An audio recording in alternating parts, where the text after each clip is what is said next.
পুরুলিয়া জেলার একটি প্রত্যন্ত গ্রামের একজন সাধারণ মানুষ একসময় কাজ করতে গিয়েছিলেন বীজ কোম্পানিতে।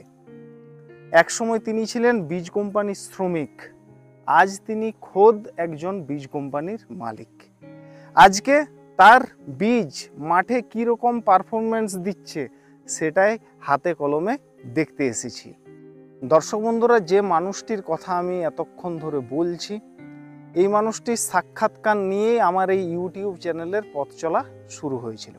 তার সাথে আলাপ জমাবো এবং তিনি যে কাজের জন্য আমাকে ডেকেছেন সেটাও আপনাদের সামনে তুলে ধরবো। আর অনুরোধ করব যে যারা এখনও আমার এই চ্যানেলটিকে সাবস্ক্রাইব করেননি, চ্যানেলটিকে সাবস্ক্রাইব করুন, ভিডিওগুলো দেখুন এবং ভিডিওগুলো প্রচুর সংখ্যক মানুষের মধ্যে শেয়ার করতে থাকুন। সভাপতিবাবু, আপনাকে আমার চ্যানেলে আবার স্বাগত জানাচ্ছি। কেমন আছেন? নমস্কার, মোটামুটি ভগবানের কৃপায় ভালোই আছি। আচ্ছা, এই যে আপনার জার্নিটা, মানে আপনি তো একসময় বীজ কোম্পানিতে কাজ করতে গিয়েছিলেন, তারপরে এখন নিজের বীজ কোম্পানি হলো, এই জার্নিটা একটু দর্শকদেরকে ছোট্ট করে বলুন। 20 বছর আগে মানে ওই কোম্পানির কাজে যাই। আচ্ছা, বীজ কোম্পানির দিয়ে করে অর্থাৎ সমস্ত রকম হাইব্রিডকরণ, শঙ্করায়নের যা পদ্ধতি সব নিজের হাতে করেছি, শিখাউছি। আচ্ছা আচ্ছা, ঘুরিয়ে আসে আমি আমার খামারে, আমার খেতে, আচ্ছা, মানে হাইব্রিডকরণের আর কি আমি নিজে কাম শুরু করি। আচ্ছা, দিয়ে করে আমার সাফল্যও এসেছে। আচ্ছা, তো এই কাজটা, এই যে রিসার্চের কাজটা আপনি কোম্পানি থেকে ফিরে এসে বাড়িতে শুরু করলেন, এটা মোটামুটি কত বছর চলছে? 13-14 বছর। 13-14 বছর এই রিসার্চের কাজটা করছেন, চলছে। আচ্ছা, কিরকম এখন ফিডব্যাক রেজাল্ট পাচ্ছেন মানুষের কাছ থেকে? আমি এখন বিচে কুলিয়াতে পাচ্ছি না। আচ্ছা, এত চাহিদা মার্কেটে, আর আচ্ছা, খুব চাহিদা। আর আপনার এই যে এখন আপনি যে কোম্পানিটা ধরুন গড়ে তুললেন, এই কোম্পানিটা সরকারি স্বীকৃতি পেল কোন সময়? এটা 2020 সালে। 20 সালে এই স্বীকৃতিটা পেয়েছে। তারপরে এখন কন্টিনিউ বীজ বিক্রি করে যাচ্ছেন। আপনার বীজ কোম্পানিটার নাম একটু বলুন। KPM seeds. আচ্ছা, এখানে কি শুধু ধান বীজেই রয়েছে আপনাদের, নাকি আরো অন্য বীজও আছে? নাই, শুধুমাত্র ধান বীজেই। শুধুমাত্র ধান বীজ। কখানা ভ্যারাইটি এখন আপনাদের রয়েছে? বর্তমানে 4টা ভ্যারাইটি আছে। আচ্ছা, আর এই 4টার পারফরমেন্স কিরকম? 3টার খুব ভালো। আচ্ছা, 3টার মার্কেটে মানে কুলিয়াতে পারিনি। আচ্ছা, আর আরেকটা যেটা, ওটা এখনো মার্কেটে মানে চালু হয়নি। আচ্ছা, আর আরো এইগুলো ছাড়াও কি আরো নতুন নতুন ভ্যারাইটি নিয়ে কাজ করছে? চলছে। আচ্ছা, কাম চলছে। আচ্ছা, এই যে ভ্যারাইটিগুলোর কথা বললেন, এগুলো কি সবই F1 হাইব্রিড ভ্যারাইটি, নাকি ইমপ্রুভ, নাকি রিসার্চ? রিসার্চ, সব রিসার্চ। সবই রিসার্চ।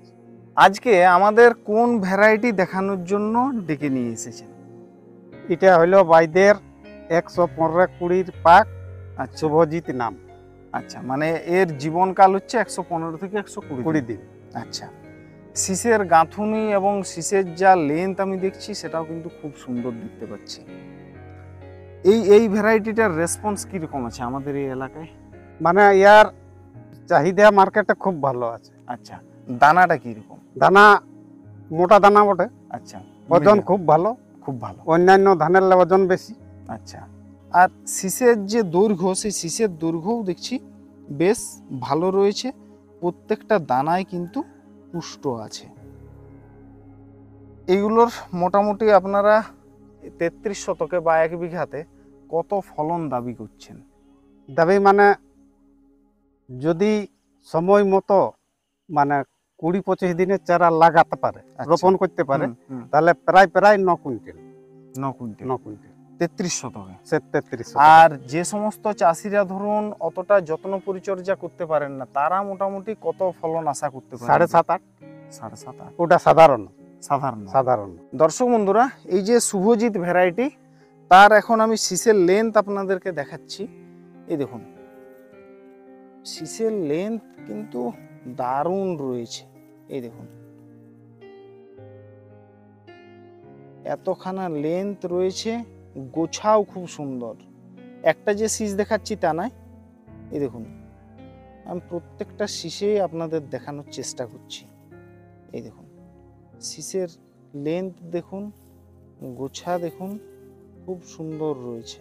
এই দেখুন আমি পর পর একটু দেখিয়ে যাচ্ছি, এবং দানাও খুব পুষ্ট। এই দেখুন এখানে দুটো শীষ রয়েছে, গোছাটা দেখুন। এই দেখুন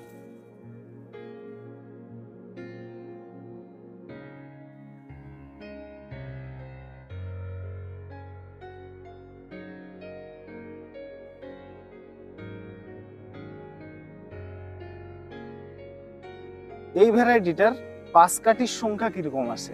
প্রায় 15-20 এটা গড়, গড়। আর মোটামুটি যদি বেশি আসে তাহলে কত আসতে পারে? তাহলে মোটামুটি 22-25। 22-25। একটু আমাকে একটু গুনে দেখান। 1 2 3 4 5 6 7 8 9 10 11 12 13 14 15 16 17 18 19 20 21 22 23 খানা। এটাতে 23। এই পাশেরটা গুনুন।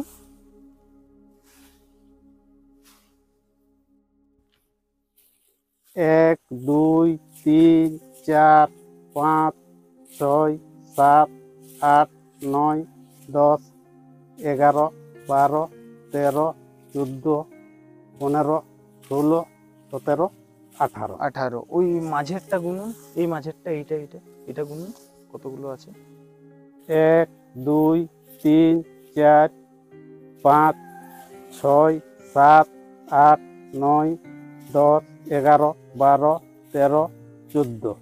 আচ্ছা, তাহলে আমি যেরকম গোছাগুলো আর কি দেখছি বা পাশকাঠি দেখছি, যে মোটামুটি যারা ভালোভাবে যত্ন পরিচর্যা করে চাষ করতে পারবেন 15 থেকে 25 খানা পর্যন্ত পাশকাঠি আসবে। আচ্ছা সভাপতি বাবু, আপনি তো এই ভ্যারাইটিটা দীর্ঘদিন ধরে দেখছেন, এর একটা শীষে মোটামুটি এভারেজ কত দানা থাকে? দানা থাকে মোটামুটি 250 থেকে 350 খানা। আচ্ছা, এইরকম মধ্যে থাকে। মধ্যে থাকে। আর একটা শীষের ওজন, মানে এমনি তো শীষের ওজন করে দেখেছেন? হ্যাঁ হ্যাঁ হ্যাঁ হ্যাঁ হ্যাঁ। কিরকম ওজন আছে গড় ওজন? গড় ওজন মানে 9 গ্রামও হয়, আবার 11 গ্রামও হয়, তার মধ্যে 9.5 10 গ্রামও হয়। এই দেখুন ইয়ার গন্তিরে প্রায় 400 দুটো আছে। আচ্ছা, ইয়ার ওজন হবে প্রায় 13 গ্রাম। তো ওটা তো স্বাভাবিক নয়, যেটা স্বাভাবিক সেটা হচ্ছে 9 থেকে 11 গ্রাম, যেটা স্বাভাবিক। দর্শক বন্ধুরা, যে কৃষক ভাই এই ধানটির চাষ করেছেন, এই ভ্যারাইটির চাষ করেছেন, তার সাথে কিছু কথা বলবো। তিনি এই ভ্যারাইটিটার কি কি সুবিধা অসুবিধা বুঝতে পেরেছেন বা উপলব্ধি করেছেন, সেই সব বিষয় নিয়ে বিস্তারিত আলোচনা করব। দাদা, আপনার নামটা বলুন। নমস্কার, আমার নাম উদয় মাহাতো, গ্রাম ভরুডি, পোস্ট অফিস শালবনী, থানা বলরামপুর, জেলা পুরুলিয়া। আচ্ছা, এই ধানটা এর আগেও চাষ করেছিলেন নাকি এই বছর প্রথম চাষ করেছেন? আমি এবছর প্রথম চাষ করেছি। আগের সাল আমার কাকু চাষ করেছিল, তার দেখে আমি এবছর চাষ করেছি। আচ্ছা, আপনার কাকুর যে ধানটা হয়েছিল কিরকম ফলন পেয়েছিলেন উনি? ফলন মোটামুটি বিঘাতে তোমার 8 কুইন্টাল মতো।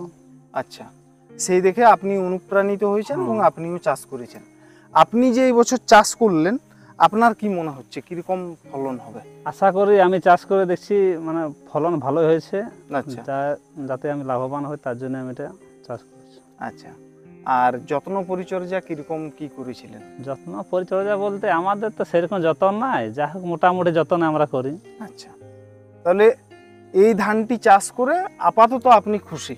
হ্যাঁ, আমি খুশি আছি। আচ্ছা, এই যে ধানটা চাষ করলেন, এর মধ্যে রোগ বালাইয়ের সমস্যা আপনি কি কি দেখতে পেয়েছেন? ধানের মধ্যে তেমন কিছু রোগ নাই।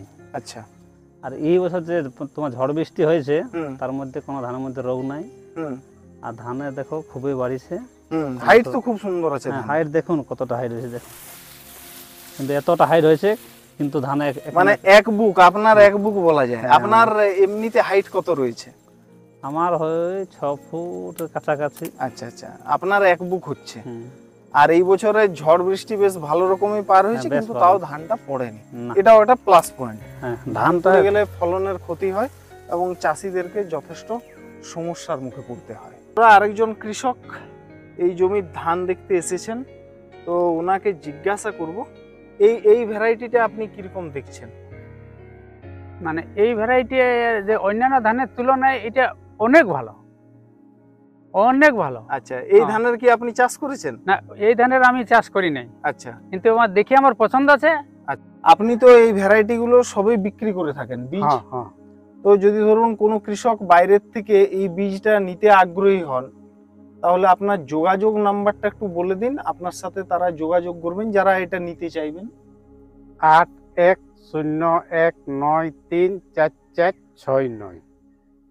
আচ্ছা, আপনাকে ফোন করার কোনো নির্দিষ্ট সময় রয়েছে কি? না, যে কোনো সময় করতে যে পারো। কোনো সময়। আচ্ছা, যদি কোনো দোকানদার আপনার এই বীজটা কিনে বিক্রি করতে চান, সেক্ষেত্রে আপনি দেবেন কি? হ্যাঁ দিব, এবং ওদেরও ব্যবস্থা হবে। আচ্ছা, তাহলে দোকানদার যারা এই ভিডিওটা দেখছেন, আপনারা যদি এই ভ্যারাইটির বীজটা নিতে আগ্রহী থাকেন, তাহলে সভাপতিবাবু যে নাম্বারটা বললেন সেই নাম্বারে আপনারা যোগাযোগ করে নেবেন।